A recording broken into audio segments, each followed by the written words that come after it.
நாகை மாவட்டம் வேளாங்கண்ணி பேராலயத்திற்கு இன்று விஜய் வருவார்னு எதிர்பார்த்து ஏராளமான தாவேக தொண்டர்கள் குவிஞ்சிருக்காங்க.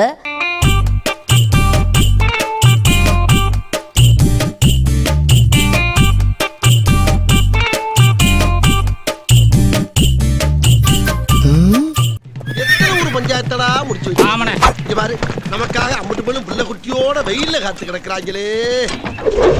அங்க அவர்களுடைய வருகை தொடர்பான காட்சிகளை நம்ம முதல்ல பார்க்கலாம்.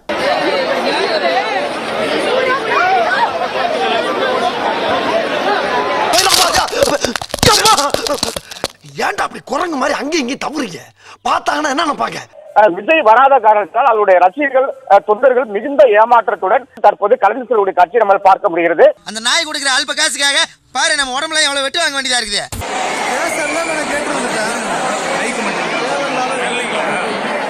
உங்களுக்கு எங்களை பார்த்தா கேனப்பை மாதிரி தெரியுதா? அதானே நாங்க வேளாங்கண்ணி தான் தளபதியை பார்க்கறதுக்காக நேத்தே வந்தோம். வருவான்னு சொல்லியிருந்தாங்க, நேற்று வந்தோம், நேற்றே வரல.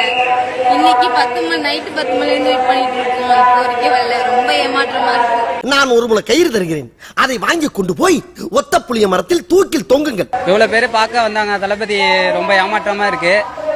நிறைய பேர் பார்க்காம ரொம்ப ஃபீல் பண்றாங்க. அவங்க வருவாங்க.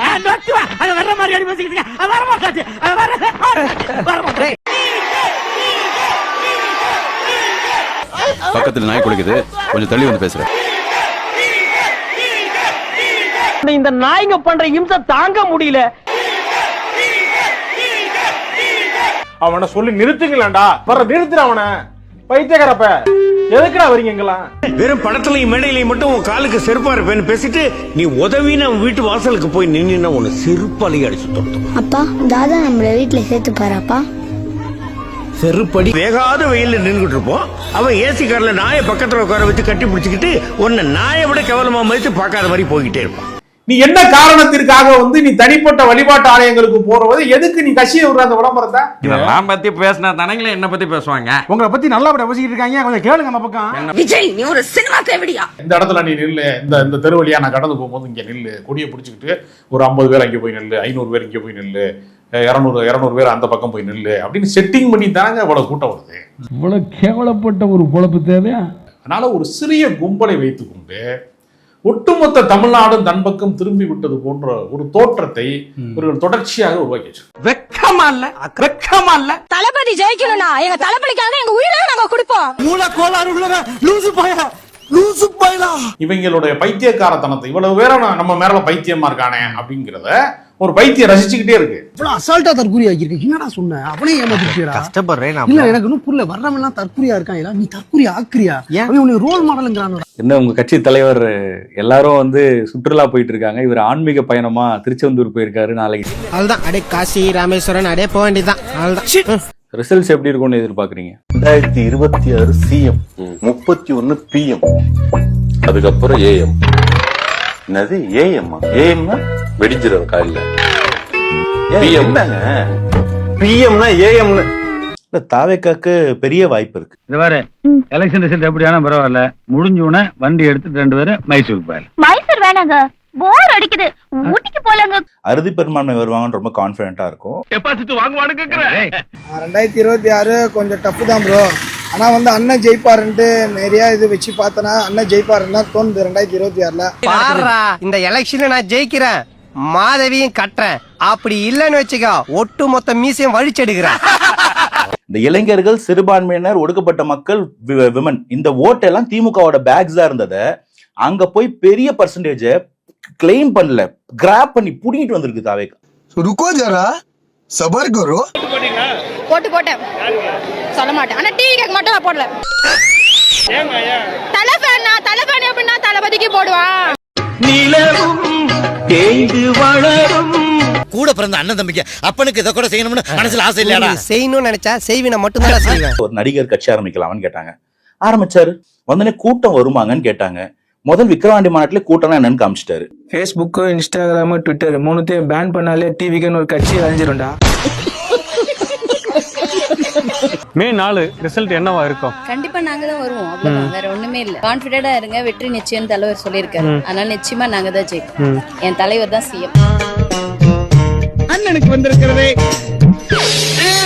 இப்போ ஓட்டு சீட்டா மாறுவான்னு கேட்டாங்க, அதுக்கு பதில் சொல்லியாச்சு. அது மக்கள் சொல்றாங்க.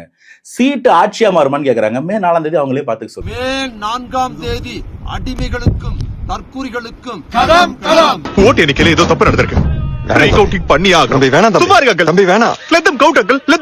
எவ்வளவு ஓட்டு வித்தியாசம்பா? 8 ஓட்டு டிஃபரன்ஸ்ங்க. 8 ஓட்டு தானே, அப்ப கண்டிப்பா ரீகவுண்ட் பண்ணுவாங்க. ஐயா நிறுத்துங்க, அவனுக்கு விழுந்ததே 8 ஓட்டு தான். இந்த தேர்தல்ல டிவிகே தோக்க போறது உறுதி. பெத்த அப்பனே சொல்லிட்டேன். டவுட் கிளியர் ஆயிடுச்சுல, கிளம்புடா. இல்ல இப்போ அவருக்கு இப்போ டிவிகேக்கு ஒரு எழுச்சி இருக்கு, ஒரு மாஸ் கிரியேட் ஆகுதுன்றதை யாருமே மறுக்க மாட்டாங்க. ஆனா அதெல்லாம் நீங்க சொல்ற அளவுக்கு இருக்குமா? இதெல்லாம் அதீத கற்பனையா இருக்கிற மாதிரி தெரியலையா? ஏண்டா கனவா இருந்தாலும் ஒரு நியாயம் வேணாமாடா? ஒரு 2 சட்டை வச்சிருக்கோம். ஒண்ணு கிழிஞ்சு போய் 4 நாள் தொங்குது, இன்னும் அழுக்கப்பட்டு கப்படிக்குது. இதை மாத்தினா அது மாத்தினா இதுன்னு இருக்கிற ஒருத்தனுக்கு 3வது சட்டை வாங்கி வந்து கொடுத்தீங்கன்னா வாங்கி போடுவானா மாட்டானா? அந்த சட்டை தான், அந்த வெள்ளை சட்டை, சந்தன கலர் பேண்ட் போட்டு எல்லாம் கும்பலா ஓட்டு போட போனாங்க. எத்தனை திமுக காரங்க சிட்டிங் கவுன்சிலர்ஸ் நான் தாவேகா ஓட்டு போடணும்னு சொன்ன டேட்டா வேணுமா? ஏன் இப்படி புழுகுனி பள்ளிக்கு பிறந்தவன? கட்சியில BLA BLO அவங்க எல்லாம் இருப்பாங்கல்ல. BLA BLO எல்லாம் ஓர இங்க எனக்கு IS ல இருந்தே போன் வந்துருச்சு. நீங்க வாங்க பேசுவோம். ISனா காவல்துறையோட உளவு பிரிவு. உளவுத்துறை ரிப்போர்ட்ல வந்திருக்கீங்க. திமுக ரிப்போர்ட் எடுத்துட்டு அங்க மேல கொடுக்காம கொண்டு வந்து எங்க கிட்ட தாவேக்கால பாஸ் பண்ணுப்பான்னு சொல்றாங்கன்னா அப்புறம் வேற என்ன இருக்கும்? மீன்வைல் இல்ல சார், சும்மா ஜாலியா சொல்லுங்க சார். எதுடா ஜாலி? உனக்கு எனக்கு பல டீலிங்ஸ் இருக்குடா. 10 வருஷமா 10 லட்சம் கடன் வச்சிருக்காங்க. 10 லட்சம் கடன் வச்சிருக்காங்க. 50 லட்சமா ஆட்சி அமைச்சு இந்த 10 லட்சம் கடனை என் தளபதி வந்து ஒழிச்சா போதும், எல்லா தமிழ்நாடும் தரமாயிடும். பைத்தியமாயவன் ரொம்ப நேரம் நல்லா பேசிக்கிட்டானையா. 2 பேருக்கு நடுவுல தான் போட்டியே. ஒன்னு சங்கீதா, இன்னொன்னு த்ரிஷா.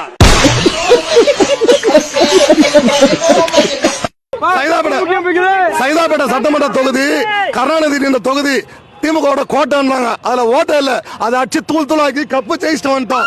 தேர்தலுக்கு முன்னாடி சைதாப்பேட்டை சட்டமன்ற தொகுதி வெற்றி. 40,000 ஓட்டு வித்தியாசத்துல அருள் பிரகாசம் அவர்கள் மா சுப்பிரமணியம் அவர்களை வீழ்த்தி சட்டமன்ற உறுப்பினரானார்.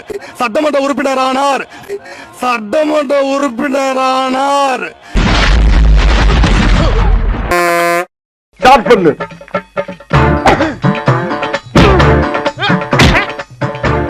இங்கிட்டு